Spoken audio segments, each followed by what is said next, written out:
Hi, Dave. Okay, Stephen.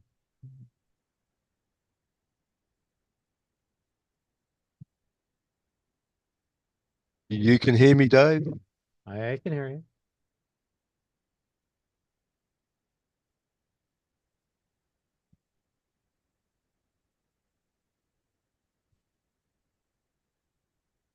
Unless you can't hear me. Can you hear me? Can't hear you.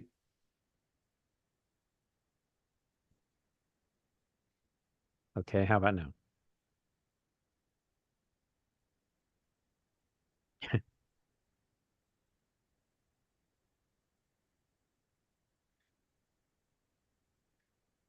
Oh, sorry, my mistake.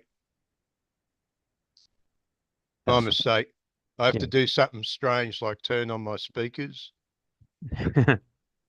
Just not used to it with a laptop, I this old monitor, which is a desktop monitor, I've had, my God, 12 years or something, I don't know. And weirdly, I was using a CRT when I was using the desktop for a number of years. Now I started using the laptop all the time. And now I'm back to a desktop at the moment. And so I dragged out the old flat screen, which I'd hardly use. And the speakers on it are a bit limited. So I dragged out some old speakers I had, which were sort of up to the task. A brand called Logitech, which I absolutely despise. Hmm. Is that reciprocated or is it just me? Never thought anything about Logitech's stuff. It's very, very much a supermarket style brand, Hmm. but you do see it in the computer stores as well. Hmm. It's amazing I made that mistake. I just, it's like you need a sticky note there telling you to turn your speakers on.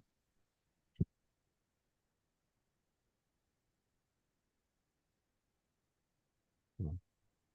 Oh, Palestine Part 2. We should get a few there. I I guess we'll see.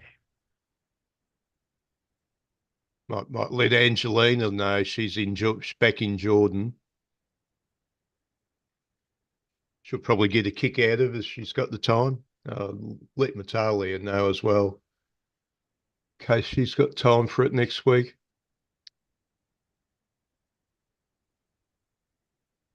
Be able to do all of it. Talk about all of it. Yeah.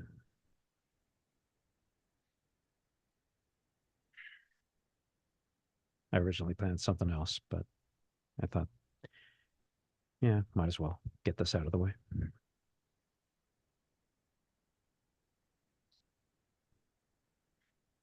I don't know. I'm worried with modern systems, actually, the way they operate. I'm thinking if the NATO ever gets into an air war with the Russians, even though they've got immense superiority to the Russians, they might be flying those F-35s. And the screens in the F-35s keep on coming with pop-ups, which get in the way of trying to shoot down the Russian planes, you see.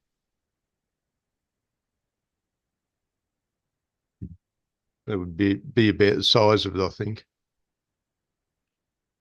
Okay, that's down. Watchmen Part 7 is still there. I haven't moved it to the other folder yet.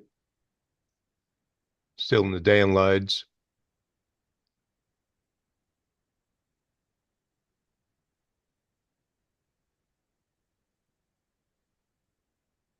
Patricia, anybody familiar? I think she joined just earlier this morning, or late now last night, actually. Oh, okay. It won't depend on them then.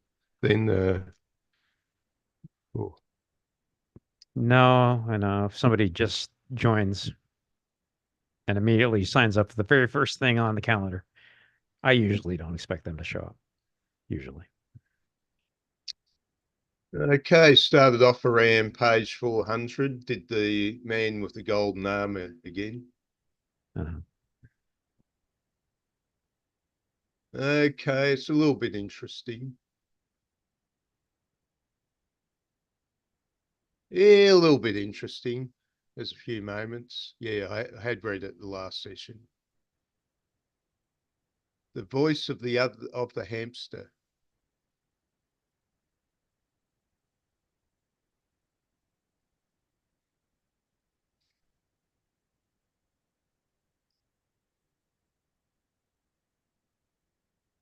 Okay, hamster high. Okay, that's right. It was on a rock somewhere. So it was in the golden era of the 50s, 60s, long before George Soros showed up and the world was still safe for white men.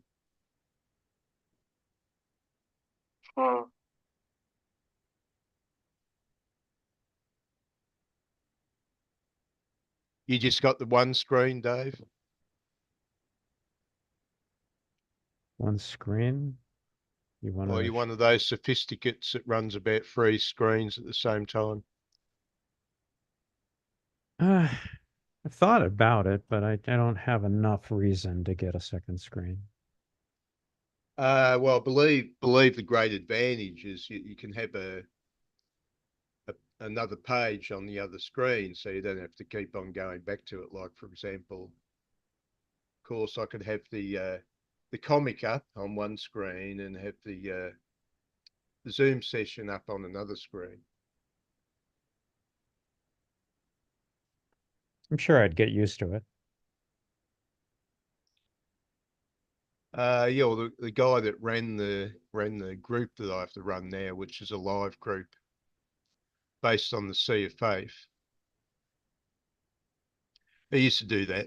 He got cancer and died about a year ago.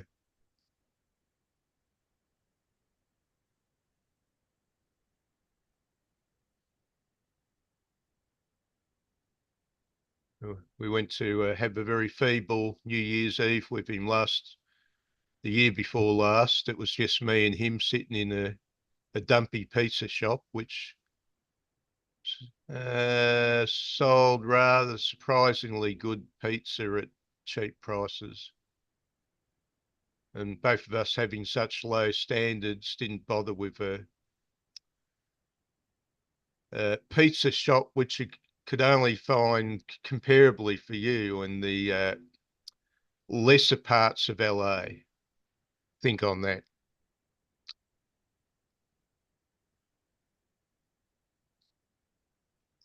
Guy who was making the pizza was Asian, but he had an Italian name. And the year before that, it was him, me, and Matalia.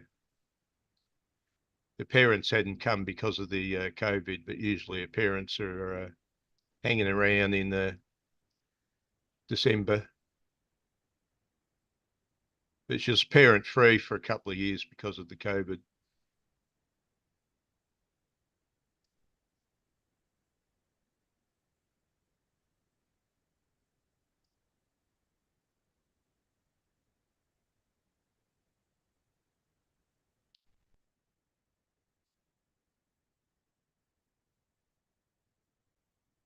Okay, so a lot of sarcasm, a generation which is obviously just not appreciating that 1950, 60 America was sort of like a high point.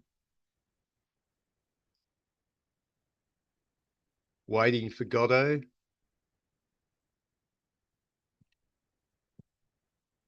Okay, a certain level of illustration. It's only showing one pane.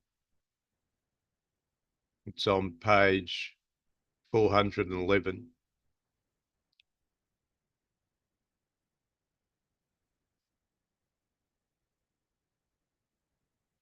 Back in the era when people had time to get bored, and boredom is good for the soul. Our world of distraction comes at a price.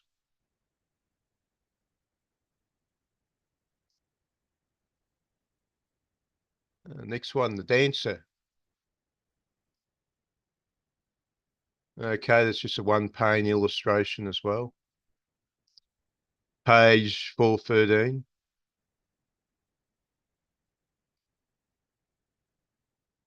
Suppose you could do a stained glass out of it and stick it near the front door.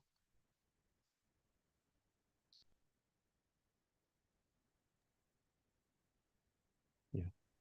It's always hard to tell with a single illustration what their skills are, but I mean, as a single illustration, yeah, it's quite nice. But yeah, a single illustration. It's not comics, but it is nice. Yeah. Well, I don't know if you've visited many older houses. If you've come across houses that were, say, built around about 1900, having a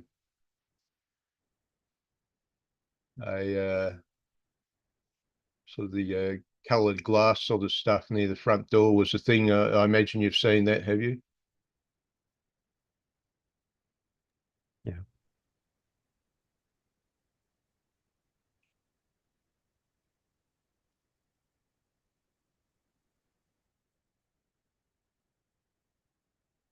It's just sort of a slightly Gothic style. Then sort of about World War One, what they call the Californian bungalow became a sort of popular design. I think the stained glass went out for economic reasons.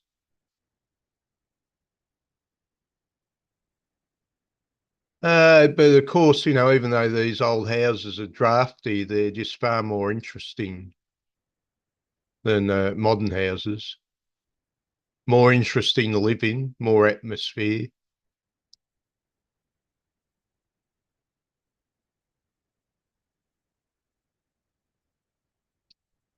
Lord of the Flies, that's one of Metalia's favourites. Hmm.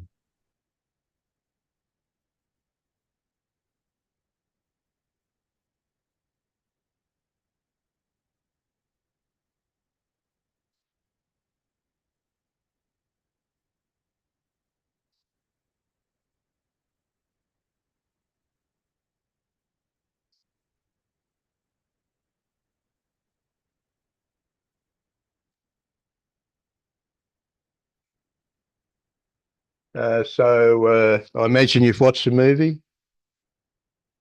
The 1991, the Oh, 1990 that's movie. yeah. I'm not familiar with the remake. I've seen I the just 1990 movie. It was really terrible. Well, that was the whole point of the movie, wasn't it? To be really awful. As a The whole movie, point of it the wasn't book, a good. actually. As a movie, it was not a good movie, as evidenced by the fact that absolutely nobody remembers it today. Nobody ever. So the classic uh, 1960 film is the one that still grabs the imagination in glorious black and white. The 1991 version is condemned to obscurity because that's how bad a movie it was. Yeah, We it's a also bit like the Schwarzenegger Conan the Barbarian, which was a good movie with faults. Then they did the remake. They had no good points. You'd send a letter to Schwarzenegger and say all is forgiven, come back.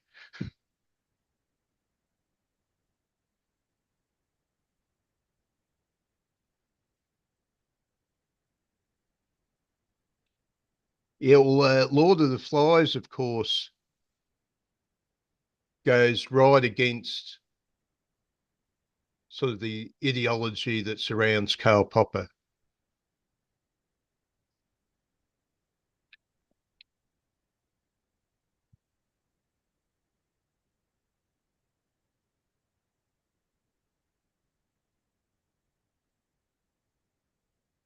So you're implying that the time spent watching the 1990 film was time wasted. We all went to see it one night when it was out in theaters. Just the whole bunch of us, like 10 of us or so. And I think everybody agreed it was just really bad, except for one guy who loved it. But I think the reason he liked it was just the source material. I don't think even he thought it was a good movie, but he thought it was, oh, maybe he did. I don't know. Yeah, box office poison, $9 million budget, scored 13 million in the box office, which is still a big loss. They claim as a rule of thumb that you really need to make at least 3 times your budget to score a profit.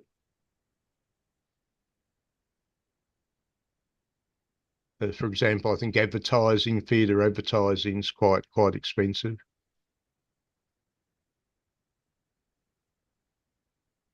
It wasn't a terrible movie. It just there was nothing special about it. It was just so by the numbers. It had no fire, no energy, no passion, no vision. Unlike the original movie version. It was just here's the story. We're just going through the motions of telling you the story, and there was no real, energy to it, no spirit. It was just the story of the story, and nothing particularly exciting or special about it. Nothing memorable.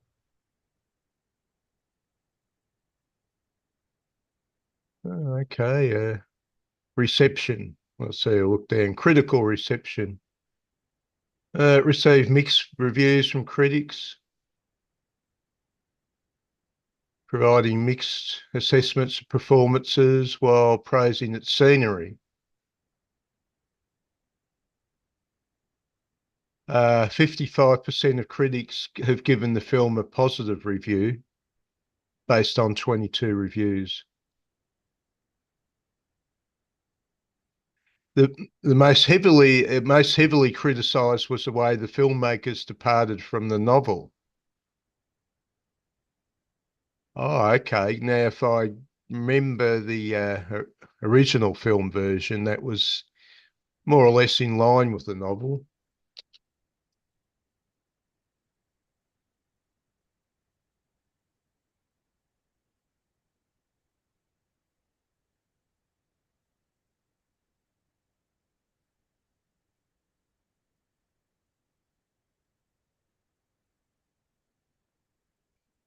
Okay, yeah, that was the conversation with the pig's head. That wasn't there in the first film either, and I don't think the author was too happy about that. And it was fairly much neglected in the remake as well.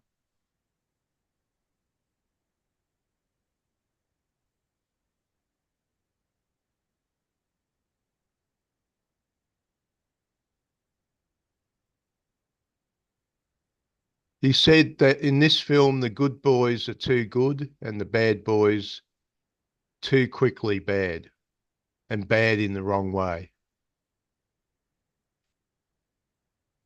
I think, who was that? Was that the author criticizing or somebody else?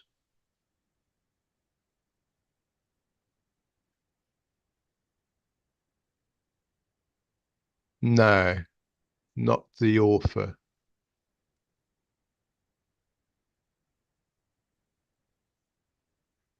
Well, he died in 1993.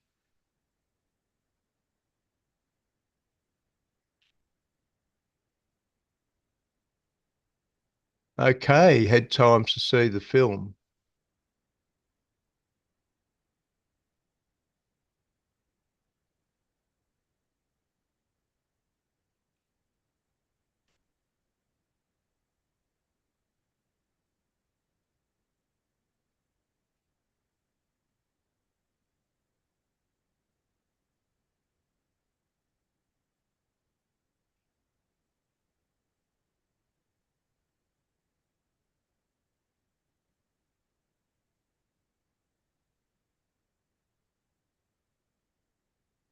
Oh, okay. Richard Allever of Crisis magazine was the one who was most heavily critical of it.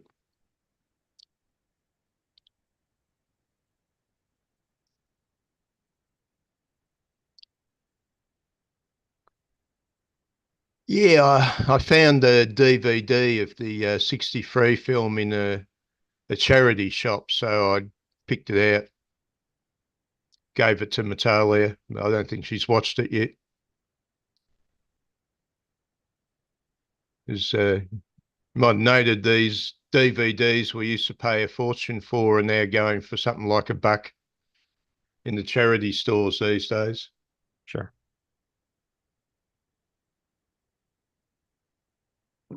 I had a friend, he liked movies and he was just watching movies and TV all the time. And first it was videos and he collected a lot of videos. And then, the connoisseur one that came along was Laserdisc. And, the big LP sized uh, laser style disc, which because of the expense just remained a thing for connoisseurs. And then after so many years, of course, DVD showed up, and yeah, he realised that his collection would probably be worthless in a period of time, so he took them down to a shop that dealt in the product. I think the guys managed to sell them all off, but then the guy said, "Oh no, I'm not going to give you cash. I'm only going to give you credit in the store." So I was saying to my friend, look, get your money out of the store. Just grab anything. Get a pair of high fidelity speakers or whatever. He said, "No, I'll hang around to the DVDs showed up, and then the store closed down a few months later."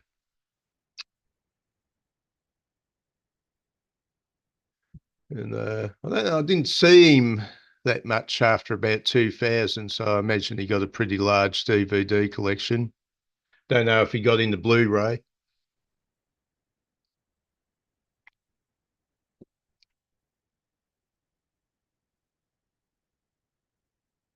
Well, Dave, what's your report on Lord of the Flies altogether as a concept?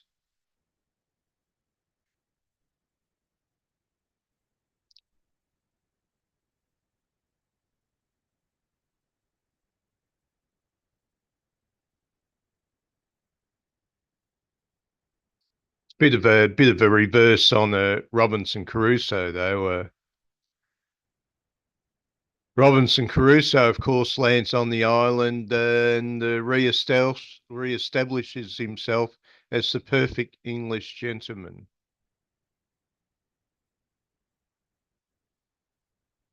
And today, of course, the woke crowd don't like the ideas presented in Lord of the Flies, or the humanists more I should say the humanists.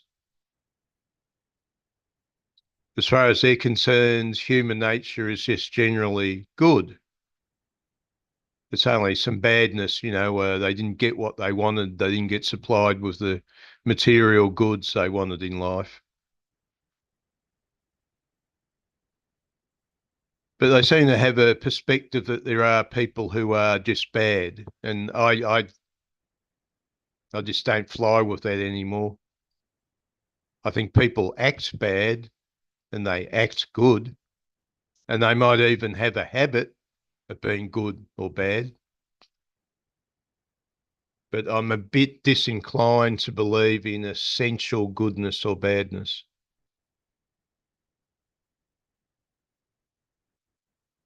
But that goes right against the humanist vein. As humanists, like all rationalists, are essentialists.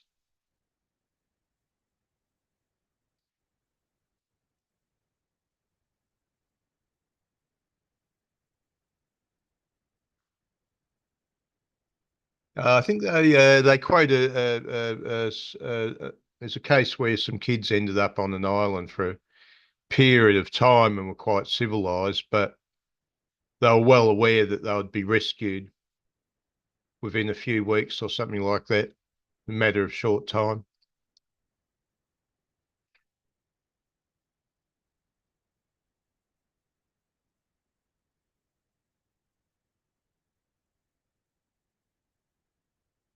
So what do you think of Lord of the Flies, the cartoon? The cartoon? I don't think. The comic. Oh, oh. 417. Yeah, right. Yeah. Um, yeah, I mean, it's only what, 4 pages, but Yeah, it looks a little bit lame to me. I'm not going to really give it any points. um,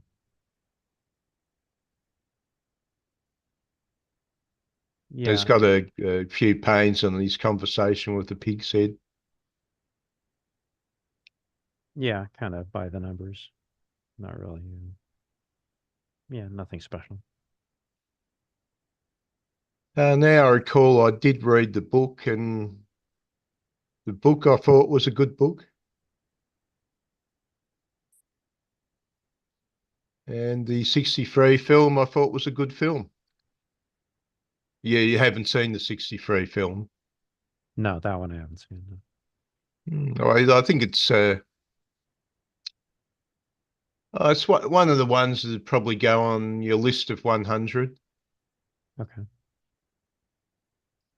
Perception, Aldous Huxley. Okay. Oh, well, nice color. Just one pane. Oh, two, I suppose, if you count the doors of perception.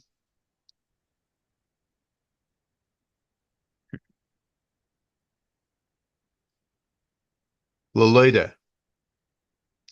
Mm, This is another one of Matale's favourites. really? Okay. Mm.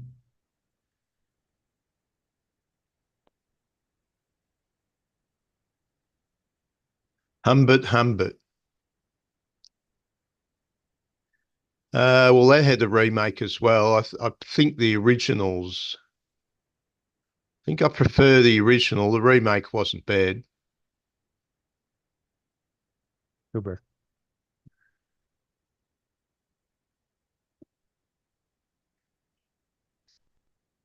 You mean Humbert? Humbert.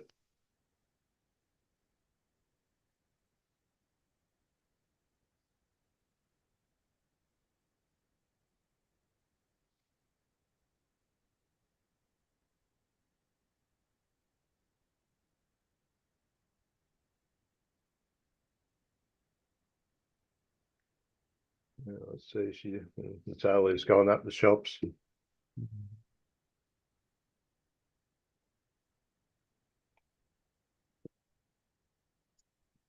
Mm.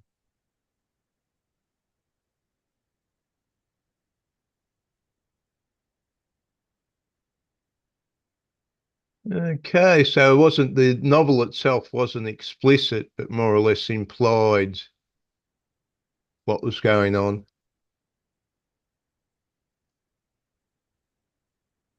Okay, so Humbert takes Lolita on the road, crisscrossing the US, never staying in one hotel very long while he repeatedly molests his stepdaughter.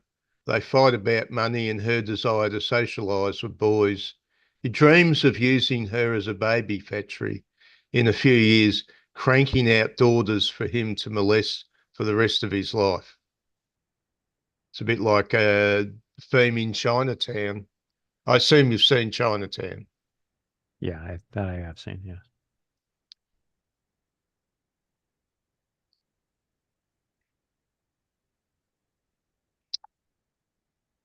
Yeah. Who was in that? Was it Faye Dunaway? Jack Nicholson. Yeah. She's trying to explain what's going on, and he's annoyed. He starts slapping her in the face because what she's saying makes no sense. Yeah. a bit over the top, I thought.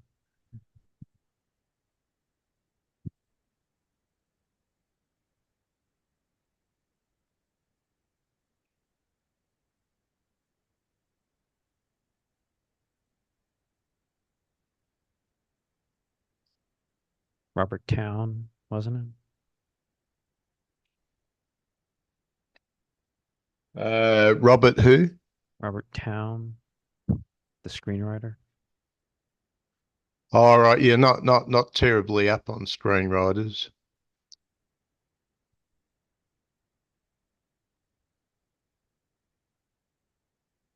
Yeah, that's right. Well, John Huston was playing the old man.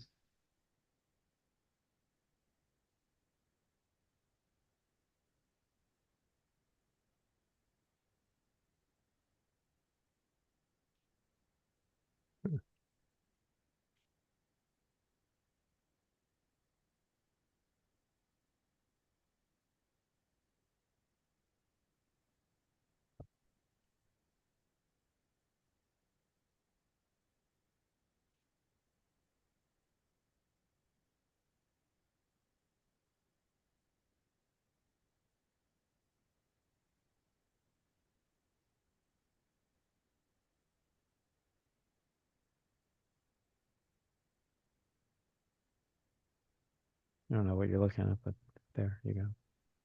Yeah, I was just trying to. Yeah, I was just thinking, who's that remind me of? Woody Allen. There's a slightly pedophile type character.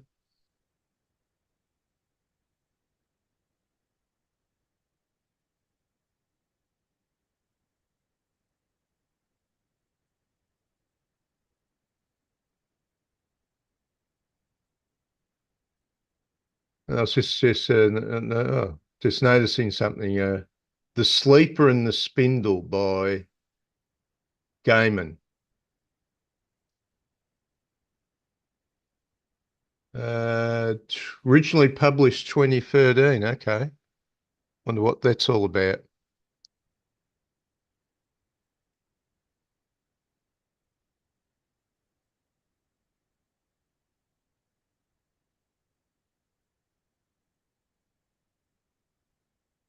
I was watching some movie which wasn't terribly good, which seemed to have a similar theme.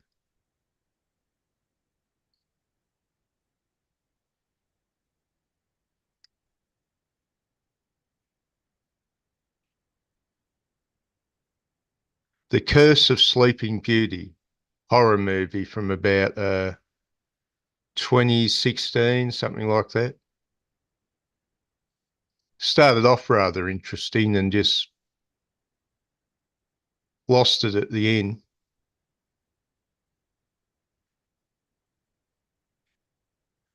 Probably the sort of thing Alan Moore would appreciate, full of his sort of stuff, Aleister Crowley type dungeons with spell books in it. Actually, it did look good as it started off. It just ending was pathetic.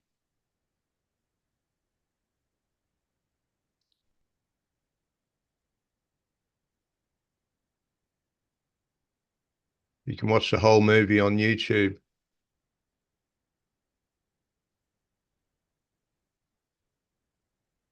There's a lot of movies on YouTube.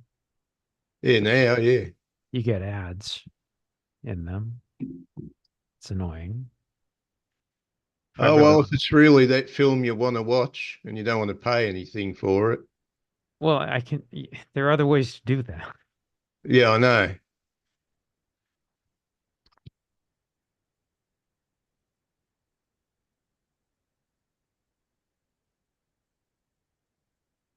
It's actually amazing the number of old films that they want you to pay for.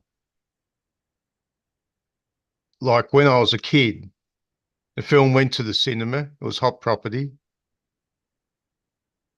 It went on TV, and generally it's like nobody wanted to know about it. You know, a video came along and early YouTube, and it was like, you know, the lifespan of a movie back when I was a kid was just a few years, but now they're trying to retain control of ancient classics and make people pay for them. You know, stuff that's how old, I don't know.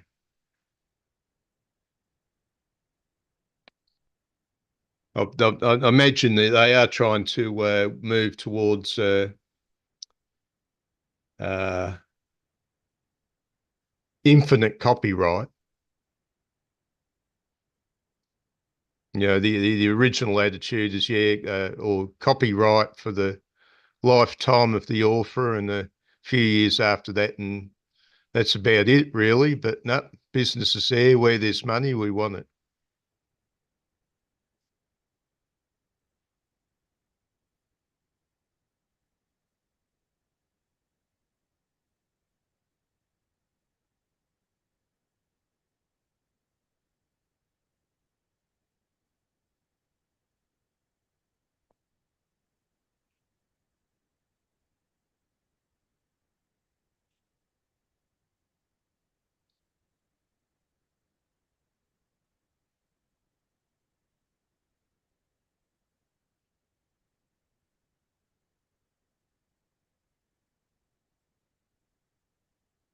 Yeah, sort of. Yeah, I haven't read the book of Lolita. The movie sort of cast Humbert as a rather sympathetic character. I don't know how that would appear in the book.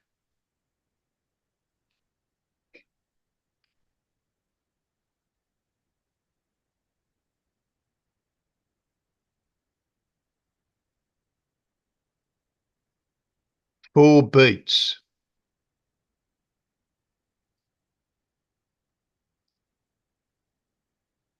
Well, you had the word beatnik. There's a bit of a point, or this there's a number of sections here which deal with a certain gang of hippies. Post-war, the guy that drove across America and stuff like that. Sure.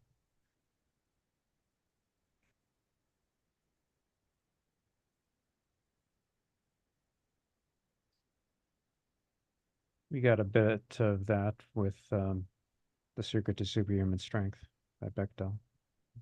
The who? Remember The Secret to Superhuman Strength by Bechdel, Alison Bechdel? Oh, yeah, right. So that was sort of a feminist work, I think, if I remember correctly. Um, Lesbian character, was it? well, I'm just saying there was a fair amount of the Beats and Jack Kerouac in there, you recall.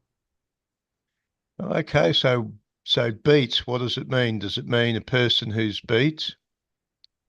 Another suggestion is it comes from the word beatitude, that you're something, a beautiful creation. And another assumption is just the beat of the music. So Hmm.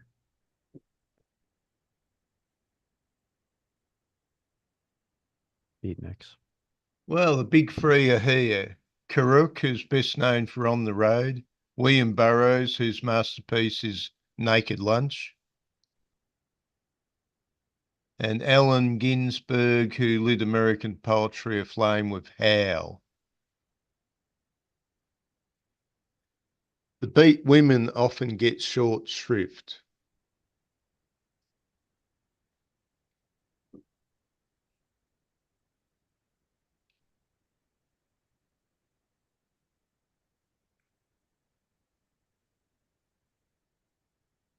Okay, a bit of odd artwork. The Naked Lunch by William Burroughs. Alan Moore wrote a thing about the Beats. I haven't read it. I suppose the color in the comic for page 441 is a bit curious. All right, so this was the guy that shot his wife because he was doing a stunt.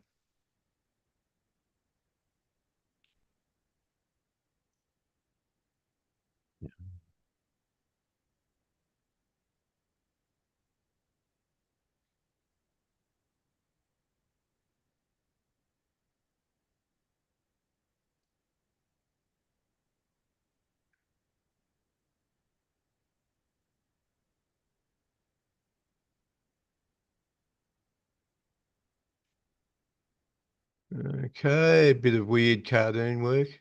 One flew over the cuckoo's nest.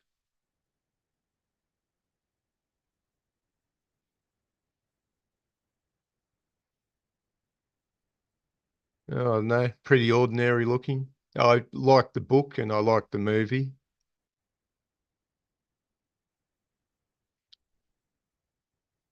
but this comic is pretty ordinary looking. The bell jar. Okay, again, this was a one painter.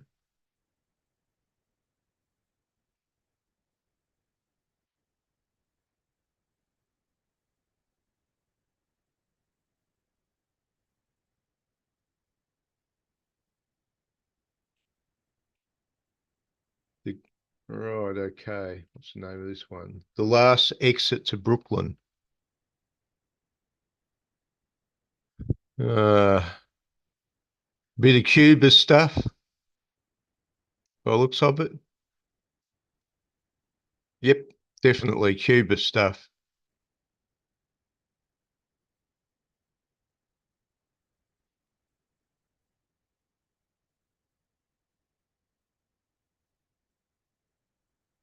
Okay. Anais Nin. So we've done that one before. Yeah, you remember that one. That's the one you remember. Yeah, well, we this is just a section of what was a larger piece of work.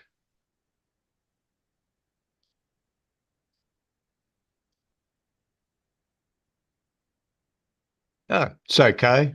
I'd actually, yeah, I think this is a pretty reasonable adaptation. What do you reckon? Yeah, sure.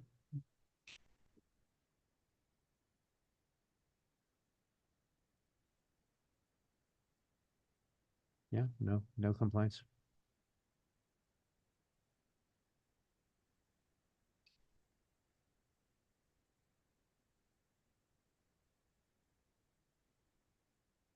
The Master and Margarita. Actually rather enjoyed this one.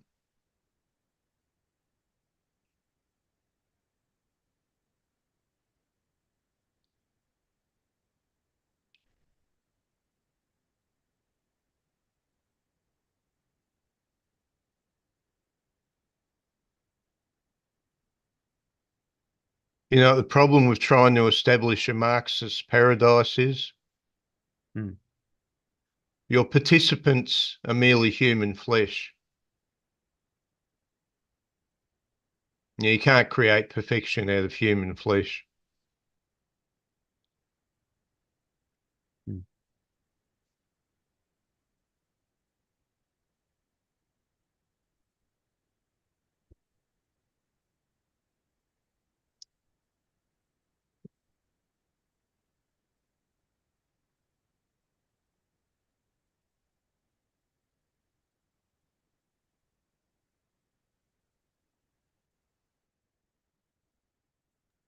I'll be back in a minute, just going to go and grab a coffee. Sure.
Okay, Robert Town died a few months ago. He started writing films for Roger Corman.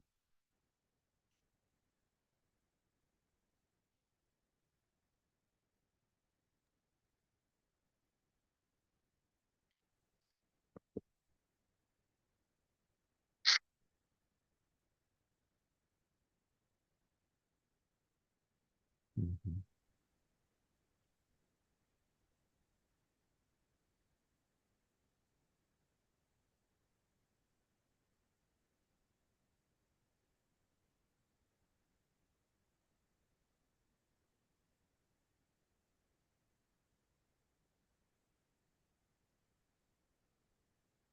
Okay, Shampoo, a well-known movie.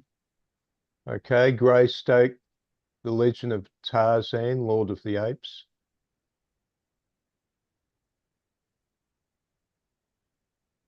It has a sequence I rather like in it.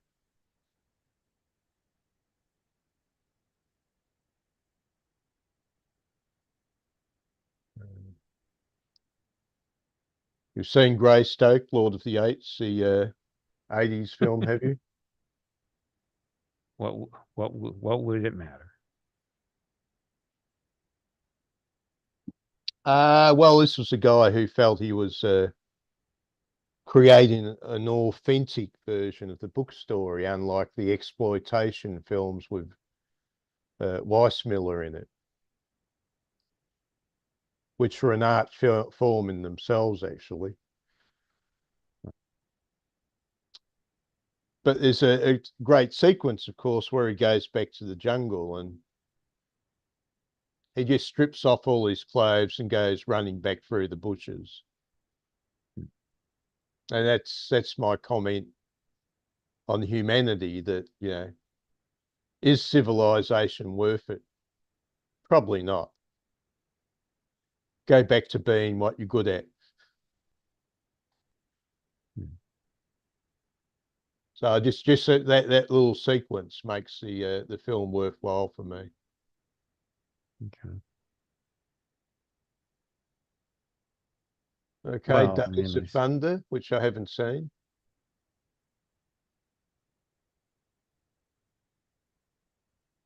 The Firms, haven't seen that. Mission Impossible, I probably watched it.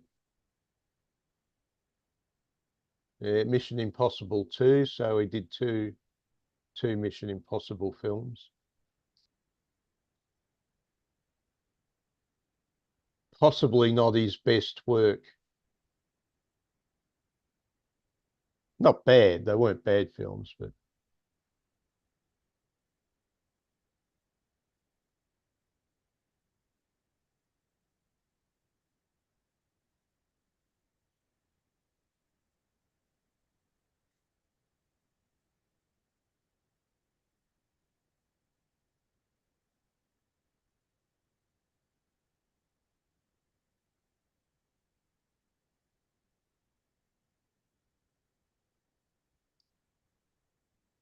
100 Years of Solitude.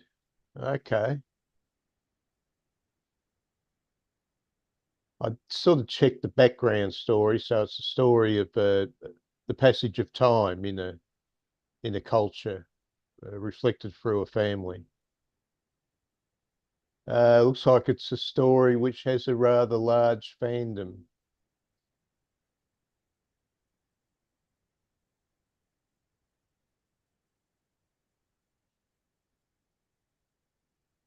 In Watermelon Sugar. Okay, One Pain. No, can't say I dig it. Have to send it to Phil to see if he approves of it on page 485. I think it 485.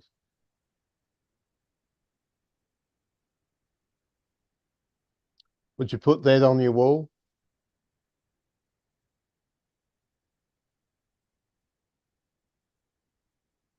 I like a lot of oddball, weird art stuff that you probably would disapprove of. I'm not sure this one specifically is to my taste, but I do like things reminiscent of this.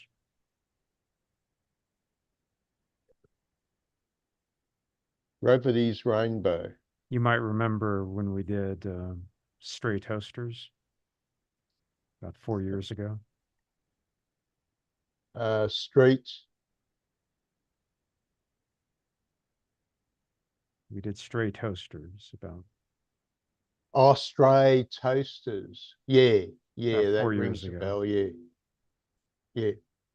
I can't say I remember it well, but And Electra Assassin, we also did that one a long time ago. You may remember those.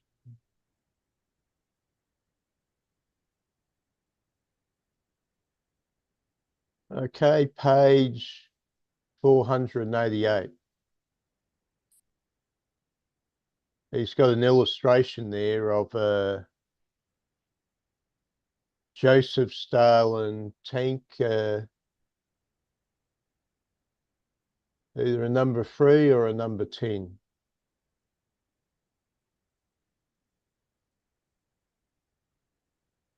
I don't know why he's included that.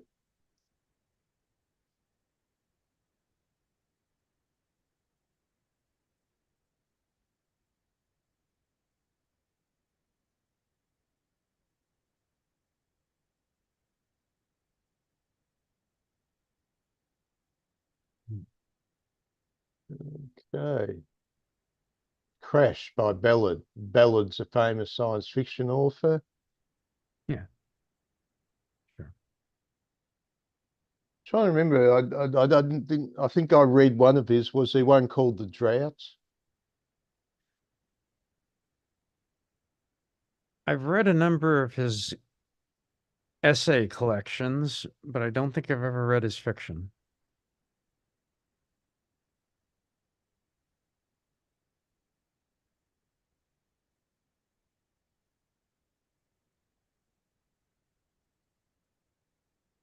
I saw the movie, The Empire of the Sun, Steven Spielberg. Oh, was that a Ballard book, was it? It's from Ballard's memoir. It's the his story of his childhood experiences.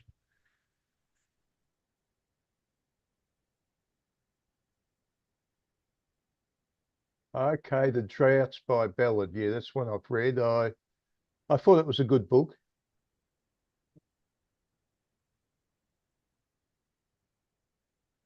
It's the Spielberg movie very few people remember.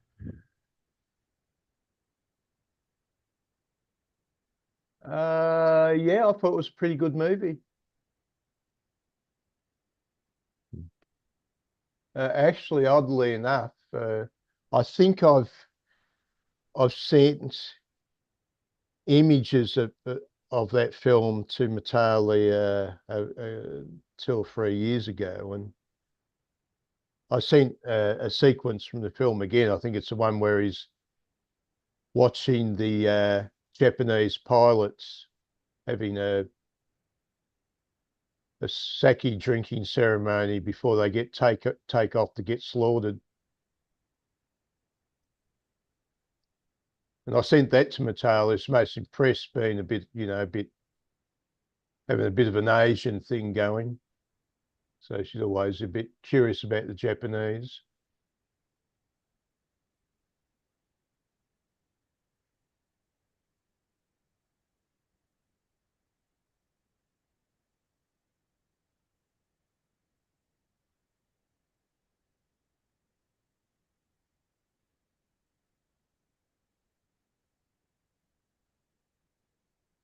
One broad critical recognition for the war novel Empire of the Sun, a biographical story.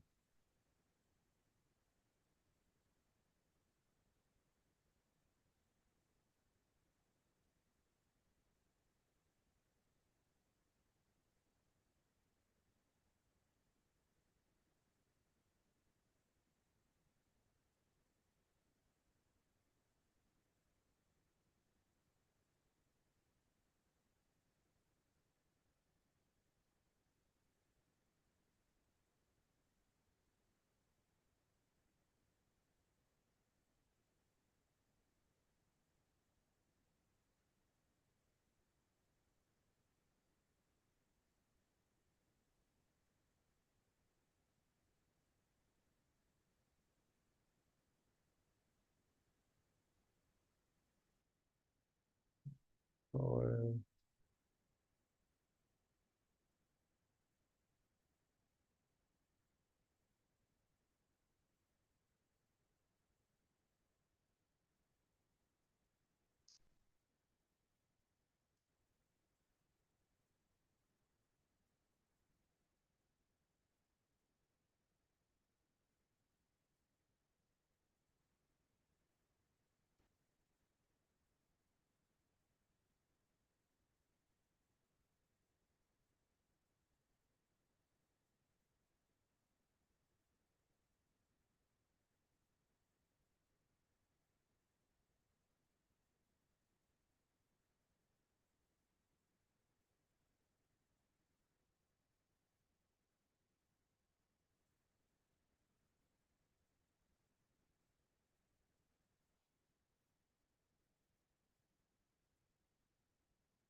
okay, now what's this story all about?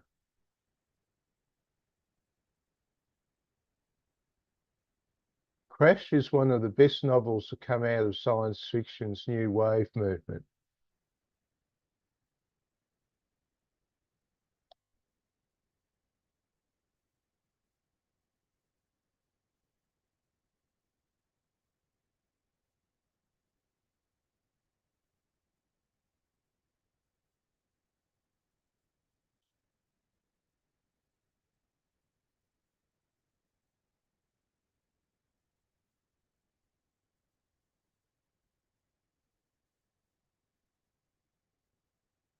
Oh, it's one that grabbed my tail here a couple of days ago was the bit about Biden going, Trump's followers are garbage. So Trump goes and drives a garbage truck. And she reckons it cracked her up. She has just turned her into uncontrollable laughter. Okay, Crash, ballad novel.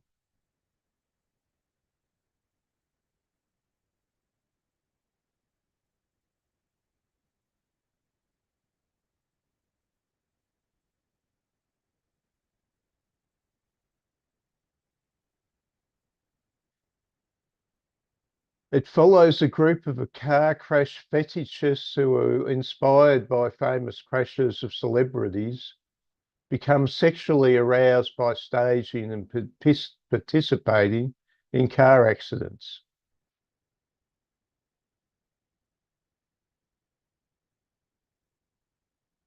It's a little bit of a Mad Max there almost. It's a predecessor to the Mad Max films called The Cars That Ate Paris, which is probably little known. It's about a small country town which makes a living from automobile accidents. So, people will come and cruise through the town and then they'll have accidents, you see. So essentially a sort of a cannibalistic story of a sort.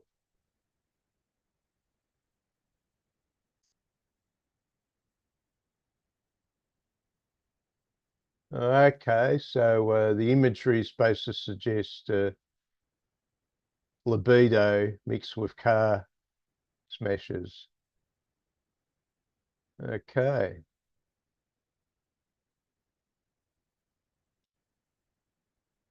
What we got there? What do you think? We've got page 497. Actually, I think I'm starting to appreciate this imagery a little bit.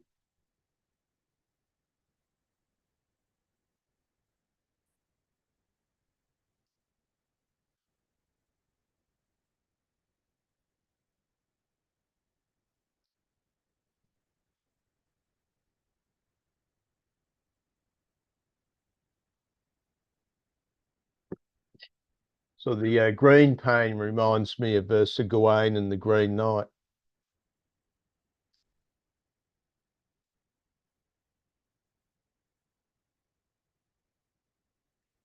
So this is a story about possession, actually. People who are possessed by factors surrounding cars.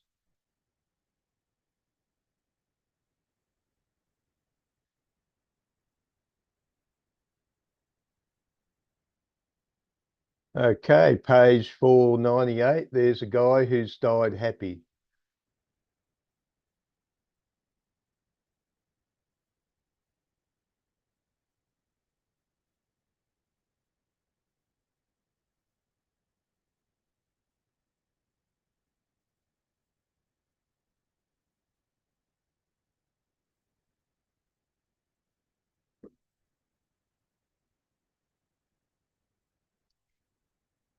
I bought a little city. Ronald Barthelme. Uh, Aldris Art illustration.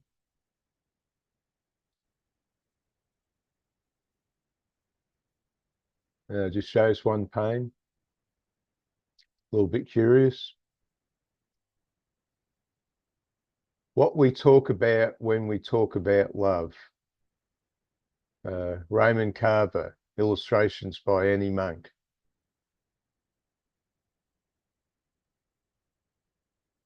Oh, okay. So I found this a little bit interesting.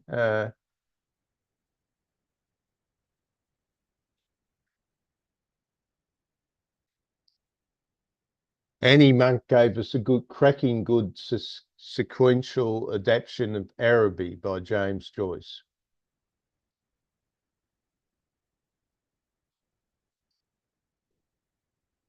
So page 503, what do you think?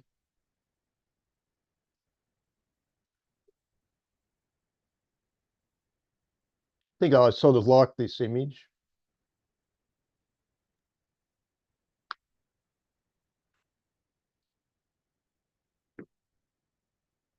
Hmm. Sure.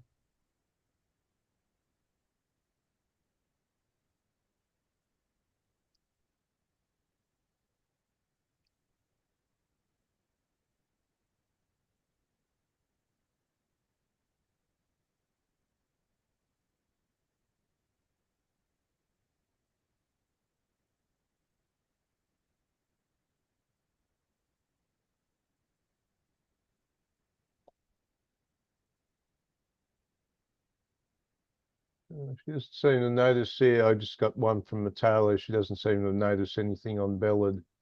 I'll have to.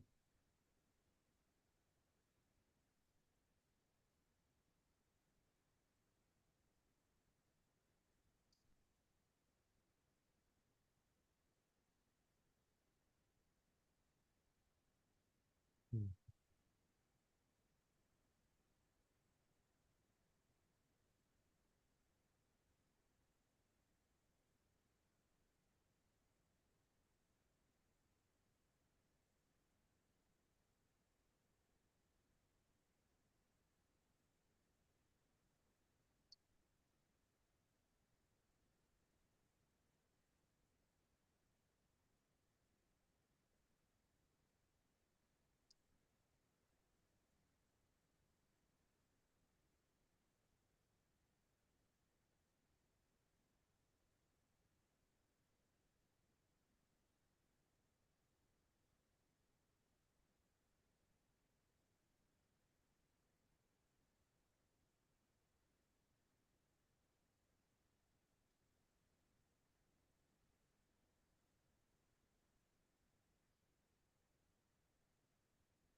Blood and Guts in High School.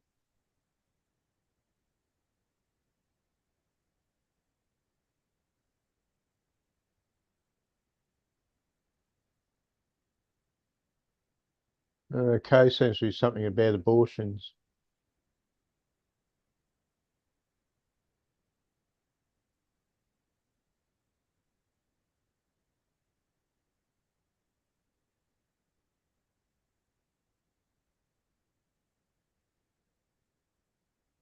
Dreams, passions, and fairy tales. Page 508. I suppose it does look a little bit interesting.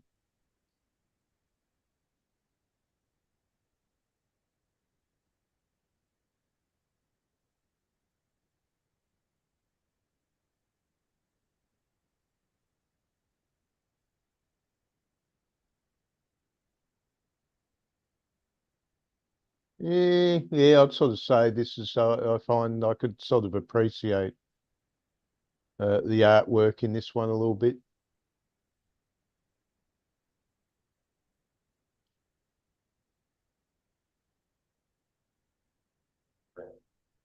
Blood Meridian. Okay, this is, yeah, I was checking that out. No Country for Old Men. Haven't watched the film, but caught up with what the story was about. So you thought that would be a film that would appeal to me? I believe I have recommended that you see that. Um, Yeah, I could sort of appreciate the story. Yeah, it's a typical of the sort of surrealistic sort of stuff, say something like the Coens had come up with, I suppose.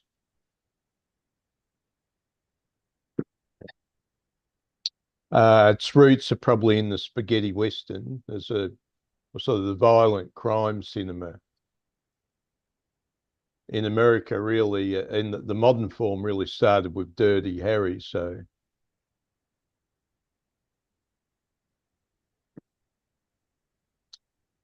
it's the old story of Deaf playing chess. He's doing as a coin toss. So I did watch the sequence where he stops at the road stop for the petrol. yeah. He gets annoyed with the guy behind the counter. Fortunately, the guy behind the counter makes the correct call. It's your lucky day.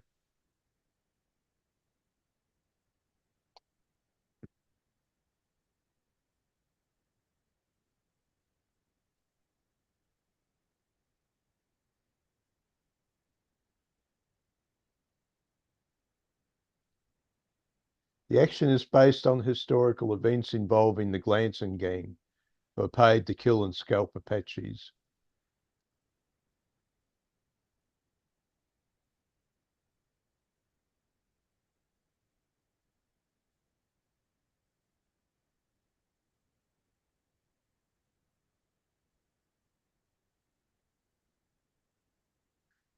Okay, Umberto Eco for Colt's Pendulum.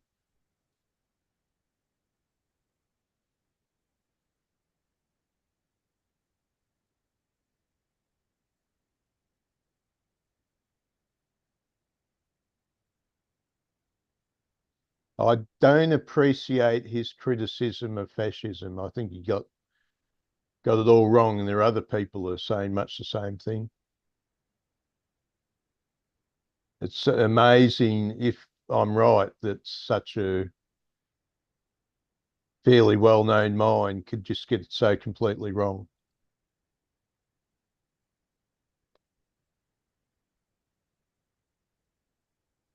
And yep, I'm really starting to spot where their problem is. It's I remember Rudolf Steiner saying that the problem with modern people is they're just too spiritual. And what he meant by that is spiritual in the form of idealism, that modern people are so idealistic that they can't see the reality.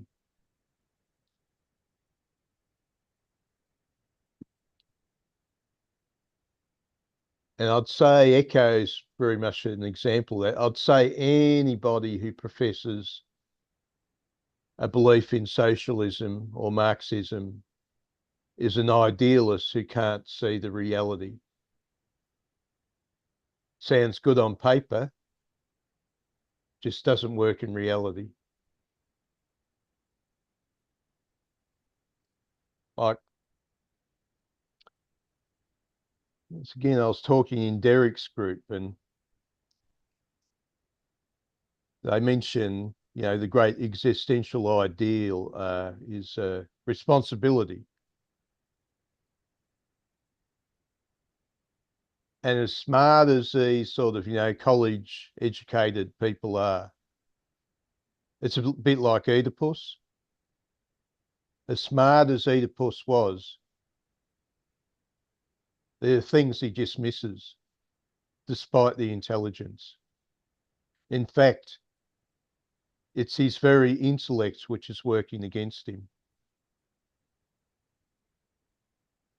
It's intellect which is getting in the way of just a simple observation of reality.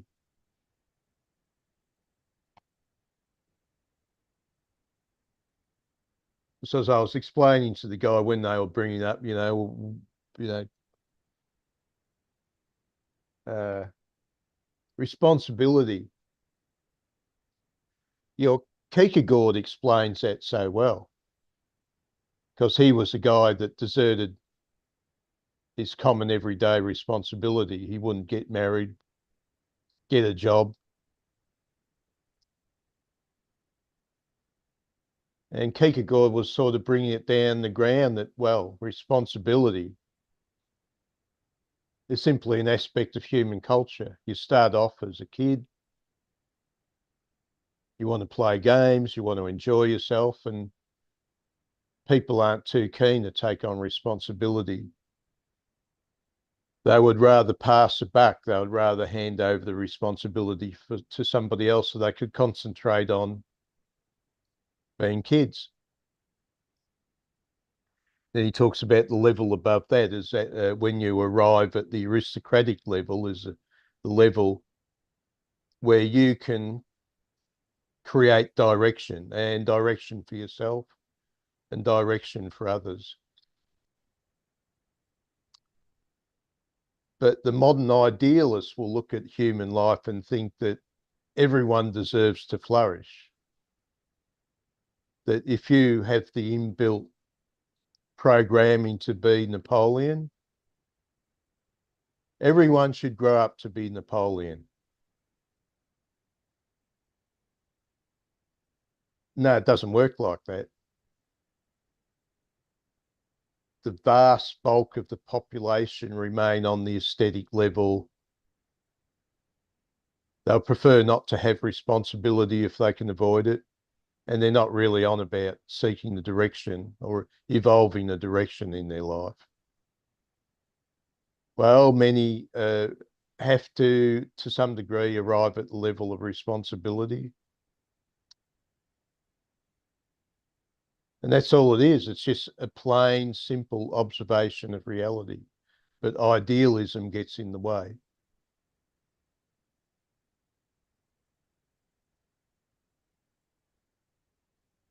Okay, the chemical wedding. This is another thing Alan Moore would be into. Chemical wedding of Christian Rosenkreuz.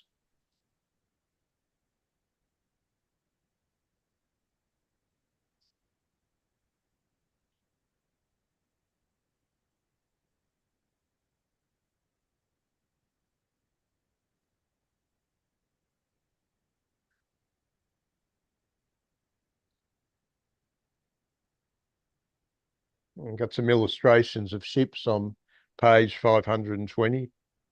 Rather like ships.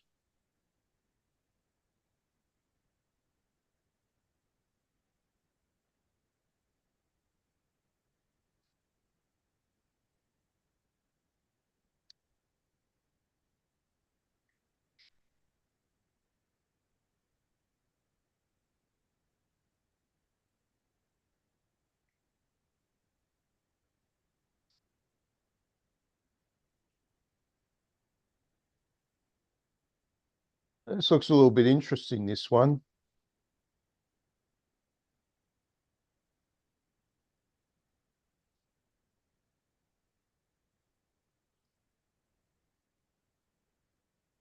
Got hay fever in Melbourne. Hay fever season.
Okay, Julia Groff. She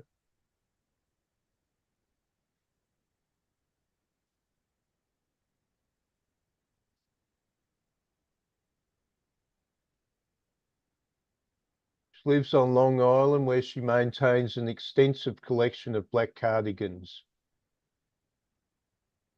She is the author of graphic novels Black is the Color, Laid Waste, Vision. Okay.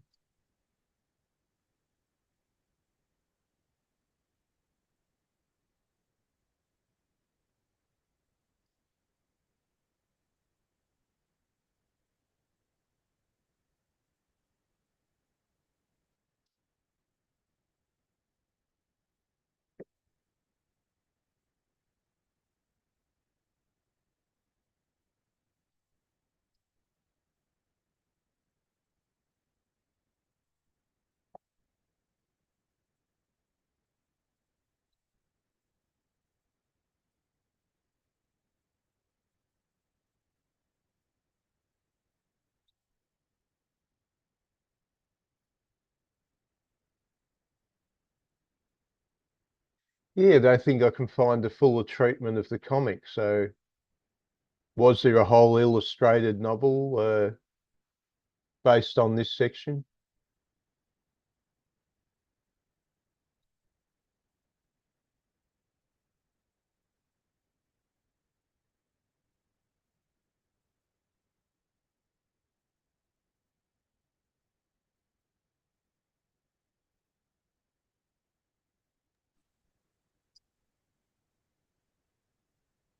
Foucault's Pendulum. Yeah, yeah. Did she do a whole illustrated novel based on this comic, or is this just a short section? To my knowledge, I haven't heard about it. If there is one, I don't think there is.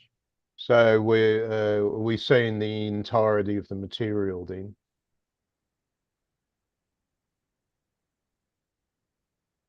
Yeah, in some cases they were specifically commissioned to do their part for this collection. Yeah, yeah. Looks interesting. It'd be I think this would be something I'd like to see as a fuller treatment.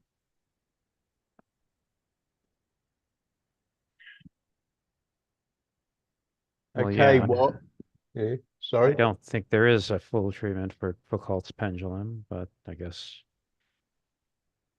you would have to read the book, which is Okay, Wild at Heart's the next one.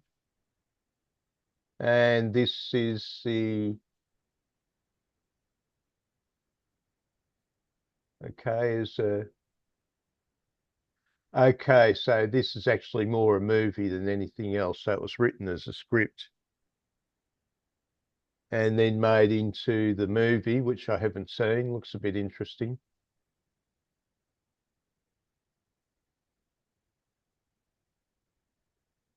I assume you must have seen the movie Wild at Heart. no, I haven't. Oh, I haven't seen it either. Let me know if you do a Sunday, do a Saturday evening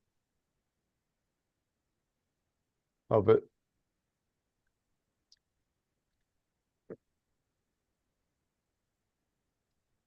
So it's Laura Dern and Nicolas Cage.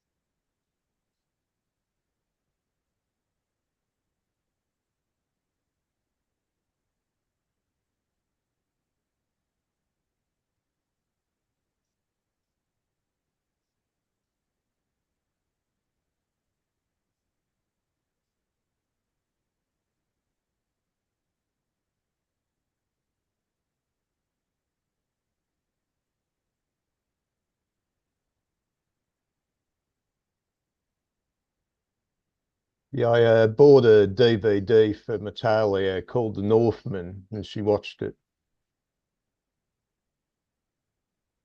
And she was most shocked at the violence in it.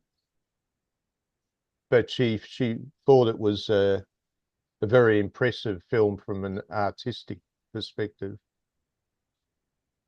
You recall that film? It was just a couple of years ago it came out. No. Well, I think it's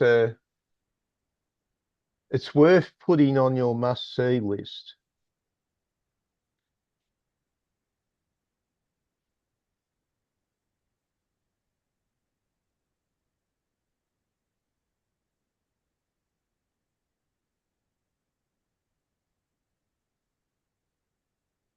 I went along to see it, figuring I'm going to be thoroughly disappointed in the completely inauthentic treatments of the Vikings. And it was inauthentic treatment of the Vikings. But it was good. It was artistically quite an achievement, even though it's rather grim. It's actually an outstanding film, actually.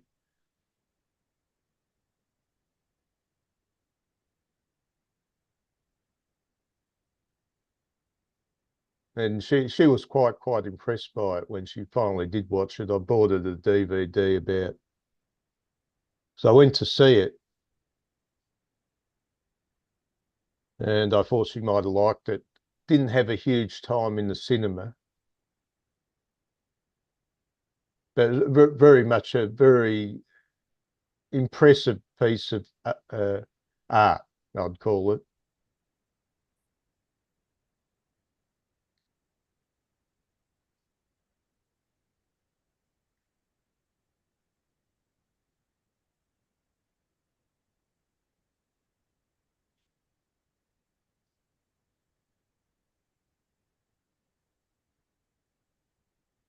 The Flemish Road, okay, something about Africa.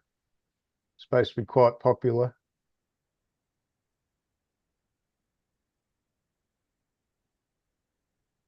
Okay, artwork, I suppose. Einstein's Dreams.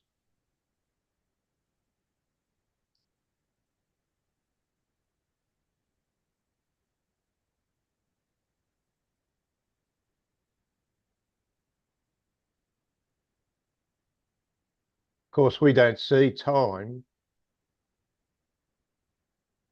We only see the effects of time.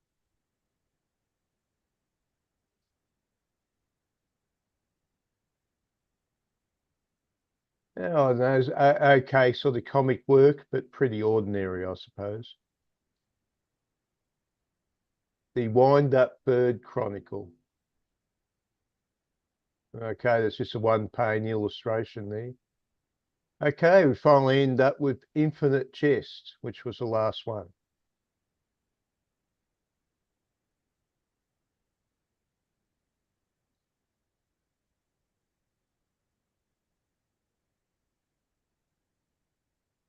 I find the artwork in this a little bit interesting. What do you think? Yeah, that's fair to say.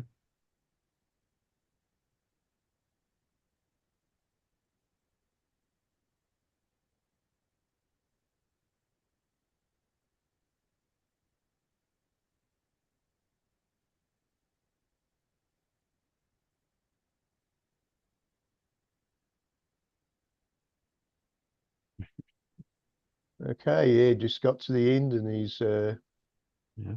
just Wow. with snippets about the various stories. And then eventually some of the artists.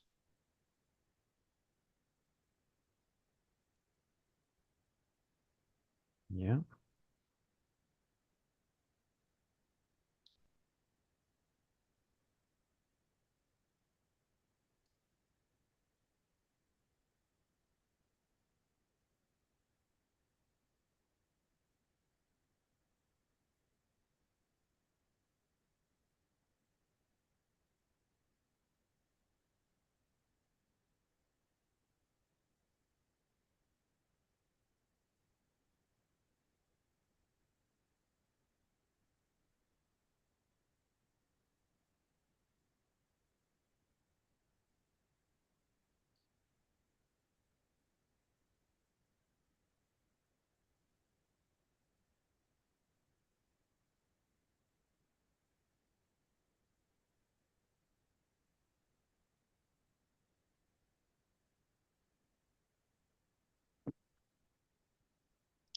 Okay, so Palestine Part 2 is going to be quite a read.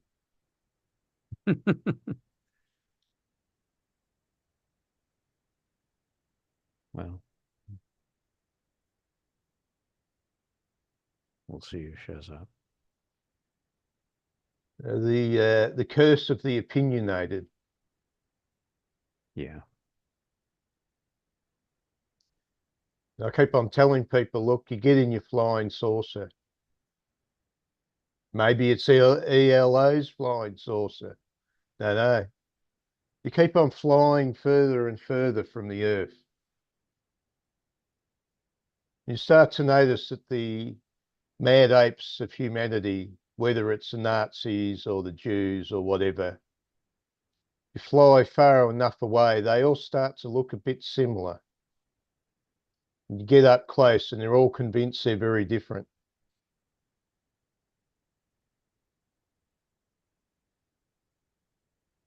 And this is idealism. This is the curse of idealism. Idealism has its place, but reality precedes ideas. This is, to me, this is all this a bit about existence precedes essence on the simple level, as you're saying that reality precedes ideas. And you go, well, yeah, of course reality precedes ideas, but the rationalists don't work like that. They're forgotten. They've come up with their descriptions, which they've abstracted into prescriptions, and they've decided the universe just has to dance to their tune. Well, as Albert Ellis said, it would be nice if the universe danced to your tune, but it doesn't have to.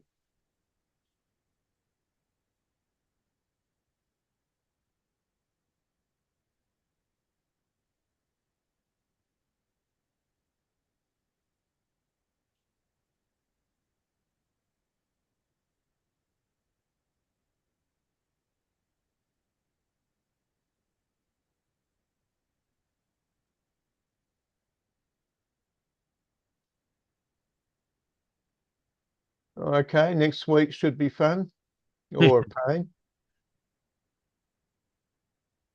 Who was that skinny guy? He was so pro-Palestinian. It's it's what Nietzsche complained about. It's that Christian attitude. You shall know truth, and the truth shall set you free, which he claimed eventually burned the entire Christian edifice down. Christianity, the Christian religion, contained the seeds of its own destruction. Hmm. And Nietzsche was saying, well, what's wrong with the good lie? There's a question. Hmm. I was listening to another section where, people saying, well, he was saying Nietzsche saw evil as being something that's useful, not something to be eradicated. It's a bit, that's a bit Richard Matheson. That was his Star Trek. He's one Star Trek story. Well, the original OT anyway.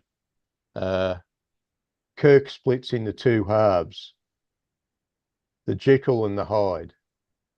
But the theme of it is he needed the Jekyll part to operate as a successful commander. He had to have the shadow.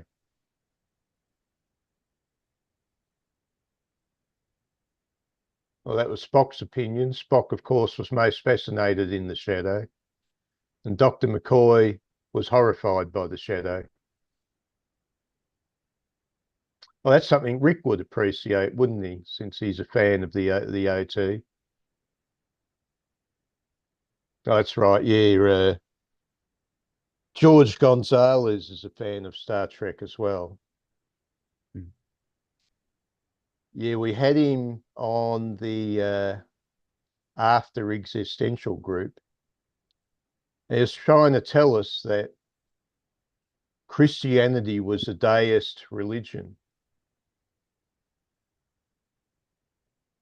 And all of us were in agreement. You got it wrong, George. Christianity quite defines itself as theist. It has an interventionist God. In fact, it has an interventionist God, big time. Hmm. So this just shows you with George, he can't be a complete dummy, and he's lost the plot. It made when I was listening to that, he just couldn't get it through his head. I thought, well, George is actually a waste of time. He just doesn't meet the budget requirements of spending my time on him. And then he was there last week. Actually, it wasn't too bad last week. Will told him to, cut it with the ad hominems. And he wasn't too bad for the rest of the evening, but he took over. He was having a good time because he felt like everybody was appreciating him. And I didn't find him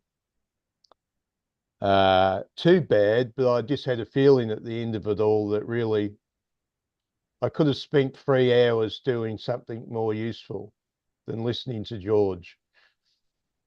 Yeah.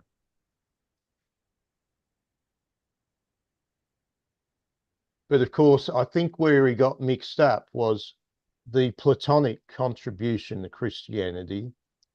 And you could, to a great degree, describe Plato as a deist. It wouldn't be a totally unfair description. There's certainly a strong deistic element in Plato's views. Whether he was truly a deist, I suppose people could debate. But, I think that's where he got mixed up.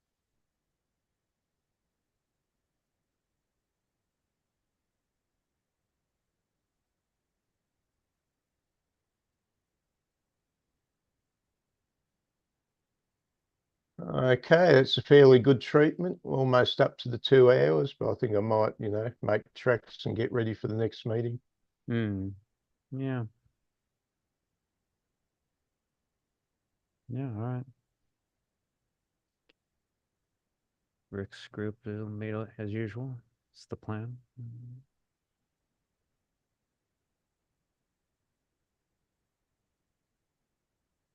So I don't see you using the